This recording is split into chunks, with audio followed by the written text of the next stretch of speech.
The 12th police call came on a cold, gray morning, when the entire neighborhood had barely begun to wake. Flashing patrol lights painted the quiet street in shades of red and blue as curtains slowly opened, and curious faces peeked through windows. Every officer who arrived looked confused because the complaint sounded almost identical to the previous 11.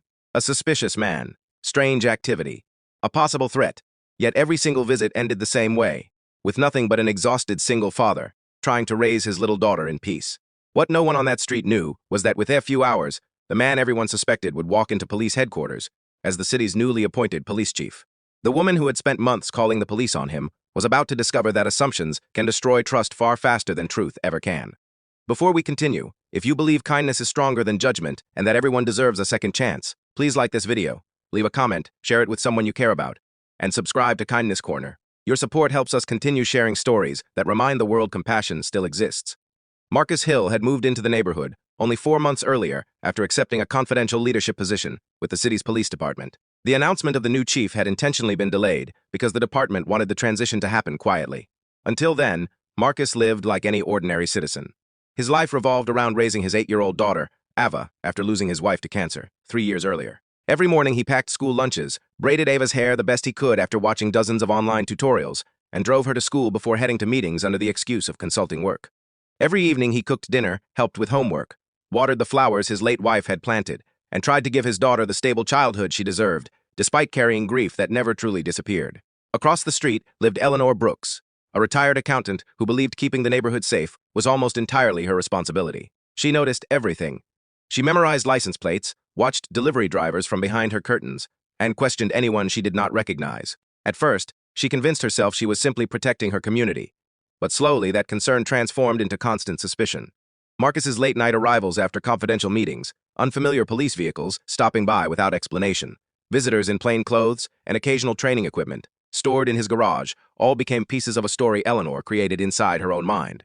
Without ever speaking to Marcus beyond a brief greeting, she concluded that something dangerous was happening next door. The first phone call seemed harmless enough. Officers arrived politely, checked the property, apologized, and left. Marcus assumed it was an honest misunderstanding. The second visit made him uncomfortable. By the fourth call, Ava began asking why police officers kept coming to their house. Marcus smiled through the pain and simply told her that sometimes people worry because they don't know the whole story. He refused to complain or become angry because he believed children learned more from patience than from frustration. Weeks passed, but the calls continued. Officers searched around the property after reports of suspicious packages that turned out to be school science projects. They responded to complaints about loud arguments, only to find Marcus reading bedtime stories with dramatic voices that made Ava laugh uncontrollably.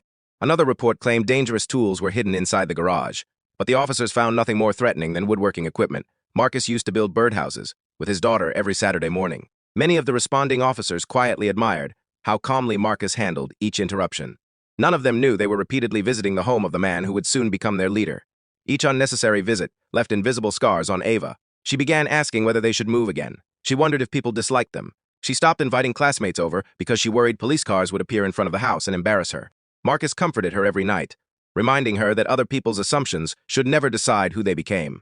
Even while carrying the weight of repeated accusations, he chose dignity over bitterness because he wanted his daughter to remember courage, not resentment. Everything changed on a rainy Monday morning.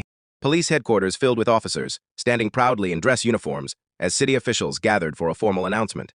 Cameras flashed, while reporters waited for the introduction of the department's new chief. Eleanor happened to be watching the live broadcast at home when the mayor stepped to the podium and announced the city's newest police chief. Her coffee cup slipped from her hands as Marcus Hill calmly walked onto the stage wearing a crisp police uniform.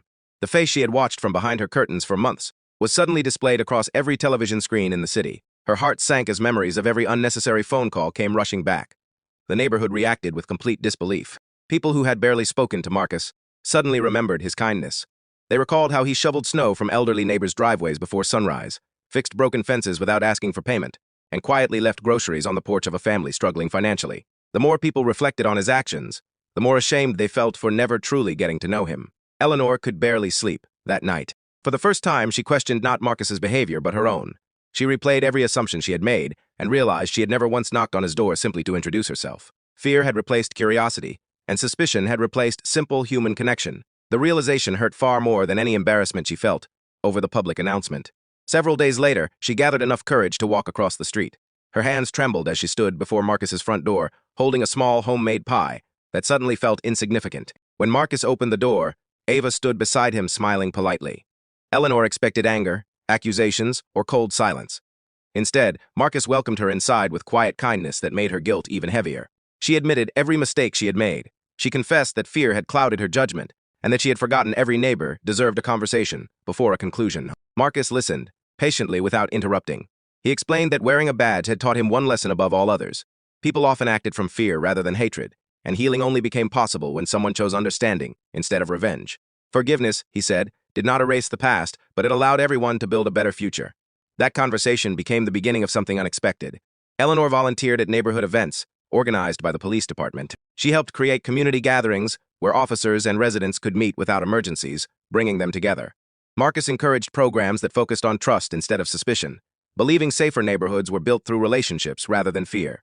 Slowly, the street transformed into the kind of community where people knew one another by name instead of by rumor.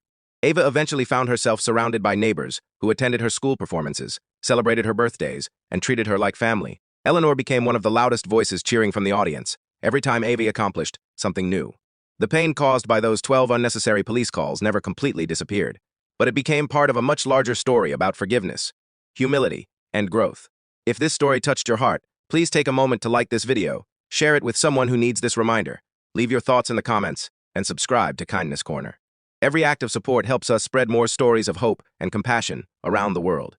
Before you go, tell us in the comments, do you believe one sincere act of forgiveness can change an entire community? We'd truly love to read your answer. As the seasons changed, the neighborhood no longer remembered Marcus as the man police cars frequently visited. They remembered him as the leader who proved true strength was measured not by authority, but by compassion. Eleanor no longer watched the street from behind closed curtains.